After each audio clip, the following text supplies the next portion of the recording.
Hi friends, இந்த வீடியோவில் நம்ம என்ன பார்க்க போகிறோம்னா கிளாஸ் டி ஆம்பிளிஃபயரை பற்றி தான் பார்த்தீங்கன்னா நம்ம வீடியோவில் ஃபுல்லாக பார்க்க போகிறோம்.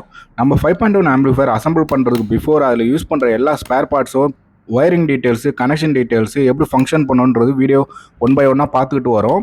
அதில் இப்போ கிளாஸ் டி ஆம்பிளிஃபயரை பற்றி பார்க்க போகிறோம். ஸோ கூடிய சீக்கிரம் எல்லா ஸ்பேர் பார்ட்ஸும் நம்ம ஃபுல்லாக எக்ஸ்பிளைன் பண்ணி முடிச்சுட்டு ஃபைனலாக ஆம்பிளிஃபயர் அசம்பிள் பண்ண போகிறோம். ஸோ நம்ம சேனலை இன்னும் நீங்கள் சப்ஸ்கிரைப் பண்ணலன்னா சப்ஸ்கிரைப் பண்ணுங்கள். வீடியோ பார்த்தீங்கன்னா லைக் பண்ணி கமெண்ட் பண்ணுங்கள். இப்போ வாங்க நம்ம வீடியோக்குள்ளே போகலாம். இப்போ நம்ம ஃபஸ்ட்டு பார்க்க போகிறது பார்த்தீங்கன்னா ஒரு low wattage class D amplifier. இது பார்த்தீங்கன்னா ஆப்ரேட்டிங் வோல்டேஜ் 12 24 வோல்ட் வரைக்கும் நீங்கள் கொடுக்கலாம்.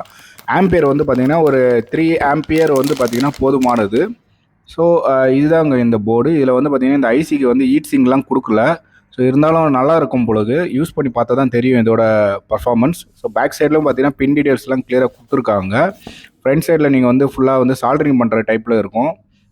பார்த்தீங்கன்னா இதில் எப்படி இது கனெக்ஷன் கொடுக்கணும் அப்படின்னா, இதில் பார்த்தீங்கன்னா ப்ளஸ் விசிசியும் கிரவுண்டும் கொடுக்கணும், அதாவது பவர் சப்ளை. இது ரெண்டும் ஸ்பீக்கர் அவுட்டு, இது ரெண்டும் பார்த்தீங்கன்னா இன்புட்டு. சரிங்களா? இது மேக்ஸிமம் எனக்கு தெரிஞ்சு 60 வாட்ஸ் வரைக்கும் இது பார்த்தீங்கன்னா அவுட்புட் கொடுக்கும். இது மோனோ டைப். இதே இதே டைப்பில் ஸ்டீரியோவில் கூட பண்ணியிருக்காங்க. 30 வாட்ஸ் ப்ளஸ் 30 வாட்ஸ் சொல்லிட்டு இருக்கும். இது பார்த்தீங்கன்னா நீங்கள் மோஸ்ட்லி சென்டருக்கு போடலாம். அப்படி இல்லைன்னா சின்ன ஒரு 6 இன்ச்சு ஊஃபர் அது போல் பார்த்தீங்கன்னா நீங்கள் இதுக்கு யூஸ் பண்ணிக்கலாம். சரிங்களா? ஃப்ரண்ட் சைட்லும் கொடுத்துருக்காங்க. இது போல் ஒரு எஸ்எம்பிஎஸ் நீங்கள் யூஸ் பண்ணணும். டிரான்ஸ்ஃபார்மர் போட்டு நீங்கள் கொடுக்கலாம், ஆனால் போர்டு சீக்கிரமாக போயிடும். இந்தமாதிரி எஸ்எம்பிஎஸ் நீங்கள் யூஸ் பண்ணிங்கன்னா ப்ராப்பரான வோல்டேஜ் ரெகுலேட் ஆகி வரும். நீங்கள் பார்த்தீங்கன்னா ப்ராப்பராக அந்த 3 ஆம்ஸ்னா 3 ஆம்ஸ் கொடுக்கும். டிரான்ஸ்ஃபார்மர் சொல்ல முடியாது, சம்டைம் ஹை வோல்டேஜும் வரும், லோ வோல்டேஜும் வரும். ஸோ இந்தமாரி கிளாஸ் டி ஆம்பிளிஃபயர் போர்டுக்கு எஸ்எம்பிஎஸ் தான் ஒரு பர்ஃபெக்டான மேட்சிங் ஆகும். ஸோ ஃப்ரண்ட் சைடில் பார்த்தீங்கன்னா அந்த பின் டீடைல்ஸ்லாம் கிளியராக கொடுத்துருக்காங்க பாருங்கள். பேக் சைடிலும் கொடுத்துருக்காங்க, ஃப்ரண்ட் சைடிலும் கொடுத்துருக்காங்க. இன்னும் ஐசின்றது கூட ஷார்ட் ஃபார்மாக யூஸ் பண்ணியிருக்காங்க. ஸோ இது 60 வாட்ஸ் போர்டுங்க. இது அடுத்து நம்ம பார்க்க போகிறது பார்த்தீங்கன்னா 30 + 30 வாட்ஸ் ஸ்டீரியோ டைப்பு. சரிங்களா? இது மோஸ்ட்லி நீங்கள் சரவுண்டு சைடில் இந்த போர்டை நீங்கள் யூஸ் பண்ணிங்கன்னா நல்லாயிருக்கும். இந்த கிளாஸ் டி ஆம்பிளிஃபயர் மோஸ்ட்லி இப்போ நிறைய மார்க்கெட்டில் யூஸ் பண்ணிகிட்டே இருக்காங்க. இதுக்கு ரீசன் என்ன அப்படின்னா, கிளாஸ் டி ஆம்பிளிஃபயரில் நாய்ஸ் அந்த அளவுக்கு ரொம்ப இருக்காது.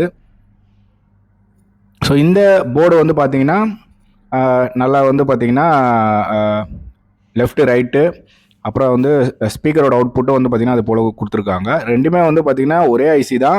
இது மோனோ பண்ணியிருப்பாங்க, இது பார்த்தீங்கன்னா ஸ்டீரியோ, அதாவது மோனோ பிரிட்ஜ் பண்ணியிருப்பாங்க, இது ஸ்டீரியோ பண்ணியிருப்பாங்க.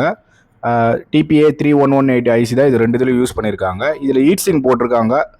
இது பாருங்கள், இது பவர் சப்ளை ப்ளஸ் விசிசியும் கிரவுண்டும், அப்புறம் பார்த்தீங்கன்னா லெஃப்ட் ரைட்டு இன்புட், இது ஸ்டீரியோ இன்புட்டு. அவுட்புட் அதே போல் left side speaker, right side speaker. ரொம்ப சிம்பிளாக இருக்கும். சரிங்களா?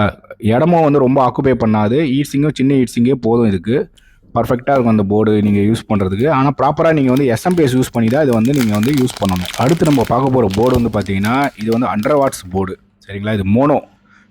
இது நீங்கள் சப்புக்கு யூஸ் பண்ணலாம். நல்லாயிருக்கும் பர்ஃபெக்டாக சப்புக்கு யூஸ் பண்ணுறதுக்கு. இதில் பார்த்தீங்கன்னா நீங்கள் அந்த ஒயர்லாம் சால்டரிங்கே பண்ண தேவையில்ல. இந்தமாரி கனெக்டர் போட்டிருப்பாங்க. நீங்கள் ஒயரை உள்ளே விட்டு ஸ்க்ரூ போட்டு டைட் பண்ணிக்கலாம். ஆனால் என்னதான் இந்தமாரி பண்ணாலும் கொஞ்ச நாள் கழிச்சு டிரான்ஸ்போர்ட்டேஷனில் இதெல்லாம் கொஞ்சம் லூஸ் ஆகிறதுக்கு வாய்ப்பு இருக்குது. ஆனால் சால்டரிங் பண்ணுற மாரி ஒரு பர்ஃபெக்டான ஒரு அசம்பிளிங்கில் வராது. ஸோ அதனால் யூஸ் பண்ணலாம். இன்கேஸ் என்ன லூஸ் கான்டாக்ட் வர மாரி அடியில் வச்சு சால்டரிங் பண்ணி விட்டுடலாம். சரிங்களா? இதிலும் பாருங்கள் ப்ராப்பராக எல்லாம் கொடுத்துருக்காங்க. ப்ளஸ் விசிசி இன்புட்டு, அப்புறம் ஸ்பீக்கர் அவுட்புட்டு. சரிங்களா? வேறு என்ன இதில் இருக்குன்னா, எந்த ஒரு கண்ட்ரோலர் பார்த்திங்கன்னா ஒரே ஒரு கெயினுக்கு மட்டும் ஒரு கண்ட்ரோலர் கொடுத்துருக்காங்க. இந்த போர்டு கம்பேர் பண்ணும்போது இது வாட்டேஜ் கொஞ்சம் கூடுதல், இது வாட்டேஜ் கொஞ்சம் கம்மி. 542 மென்ஷன் பண்ணியிருக்காங்க, கோல்டு ஏ 542. ஸோ மேபி இது ஐசியோட அந்த மாடல் நம்பர் தான் வெளியில் மென்ஷன் பண்ணியிருக்காங்கன்னு நினைக்கிறேன். ஒரே ஒரு ப்ரீசெட் வச்சுருக்காங்க. இன்புட்டை நீங்கள் கெயின் வச்சுக்கலாம். ஏன்னா அது வாட்டேஜ் அதிகம் இல்லை, அதனால் இந்த ப்ரீசெட் வச்சுருக்காங்கன்னு நினைக்கிறேன். வாட்டேஜ் கம்மிக்கு தேவைப்படாது. சரிங்களா? அடுத்து நம்ம பார்க்க போகிறது பார்த்திங்கன்னா 50 + 50 வாட்ஸ் ஸ்டீரியோ டைப் போர்டு பார்க்க போகிறோம். இது மோஸ்ட்லி ஃப்ரண்ட்டுக்கு போடலாம், சரவுண்டு கூட போட்டுக்கலாம். அது நீங்கள் யூஸ் பண்ணுற அந்த கான்ஃபிகரேஷன் பொறுத்து, இந்த ஆம்பிளிஃபயரோட ஸ்பீக்கர்ஸ் கான்ஃபிகரேஷன் பொறுத்து. இந்த போர்டு பார்த்திங்கன்னா 100 வாட்ஸ் தான், ஆனால் இப்போ 50 + 50 100 வாட்ஸ் ஸ்டீரியோ டைப் இது. சரிங்களா. இந்த கிளாஸ் டியில் மோனோ டைப்பு பிரிட்ஜ் டைப்பும் இருக்கும், ஸ்டீரியோ டைப் போர்டும் இருக்கும். நம்மளுக்கு ஏற்ற மாதிரி நம்ம வாங்கிக்கலாம். இந்த போர்டு கொஞ்சம் இருக்கிறதுலே கொஞ்சம் நல்ல குவாலிட்டியான போர்டுனா இந்த போர்டு தான். நல்லா சூப்பராக பண்ணியிருக்காங்க பாருங்கள். எல்லாமே வந்து கனெக்டர்ஸ் போட்டிருக்காங்க. எங்கேயுமே நீங்கள் சால்ட்ரிங் வைக்க தேவையில்ல. 3116 ஐசி உள்ளே இருக்குதுன்னு நினைக்கிறேன். அதான் வெளியில் மென்ஷன் பண்ணியிருக்காங்க. இது வந்து வாட்டேஜ் கொஞ்சம் கூடுதல். ஸோ ப்ரீ ஆம்பிளிஃபையர்லாம் யூஸ் பண்ணியிருக்காங்க. இன்புட்லேயே பாருங்கள், ப்ரீ செட்டு பக்கத்தில் ஒரு ப்ரீ ஆம்பிளிஃபையர் இருக்குது. ஸோ இதெல்லாம் நாய்ஸ்லாம் கொஞ்சம் ரெடியூஸ் பண்ணணும்னு நினைக்கிறேன். இந்தமாரி நீங்கள் கனெக்டர்ஸ் யூஸ் பண்ணிக்கிட்டு ஸோ நம்மளோட ப்ரீ ஆம்பிளிஃபையரில் இதை கனெக்ட் பண்ணிக்கலாம். ப்ரீ ஆம்பிளிஃபையரில் இந்தமாரி கனெக்டர்ஸ் இருக்கும் ஒரு சில குவாலிட்டியான போர்டில். நீங்கள் வந்து பார்த்தீங்கன்னா அதை இல்லை கட் பண்ணிட்டு சால்டரிங் பண்ணிங்கன்னா பண்ணிக்கோங்க, அப் டு யூ. எனக்கு தெரிஞ்சு இந்த போர்டு வந்து நல்லா இருக்குங்க. 50+50 வாட்ஸ் நல்ல சூப்பராக இருக்கும். நம்ம நார்மலாக யூஸ் பண்ணுற ஆம்பிளிஃபையர் போர்டை காட்டிலும் இந்த கிளாஸ் டி போர்டு வந்து இப்போதைக்கு மார்க்கெட்டில் நல்லா போய்கிட்டு இருக்குது. ரீசன் என்னென்னா, இதில் நாய்ஸ் அந்தளவுக்கு ஹம்மிங்லாம் வரவே வராது. ஏன்னா அது பியூர் டிசி இது ஃபுல்லாகவே டிசைன் பண்ணியிருக்காங்க. அதனால தான் வந்து மோஸ்ட்லி நிறைய பேர் இந்த போர்டு யூஸ் பண்ணுறதுக்கு காரணமே இப்போ இதான். ஆனால் வந்து இது எஸ்எம்டி டைப்பில் இருக்கிறதால லைஃப் அந்த அளவுக்கு கொடுக்காது. இந்த கிளாஸ் ஏ போர்டு அளவுக்கு டிசைனுக்கு கிளாஸ் டி போர்டு ஏன் இந்தமாரி இருக்குது ரீசன் அப்படின்னா, இது ஃபுல்லாக வந்து பார்த்திங்கன்னா டிசியில் ஆப்ரேட் ஆகும். அதனால தான் வந்து பார்த்திங்கன்னா இந்த போர்டு வந்து பார்த்திங்கன்னா நாய்ஸே வராது, அந்த அளவுக்கு வரும். ஆனால் வந்து டிஜிட்டல் நாய்ஸ் பேர் லைட்டாக அப்படி வரும்.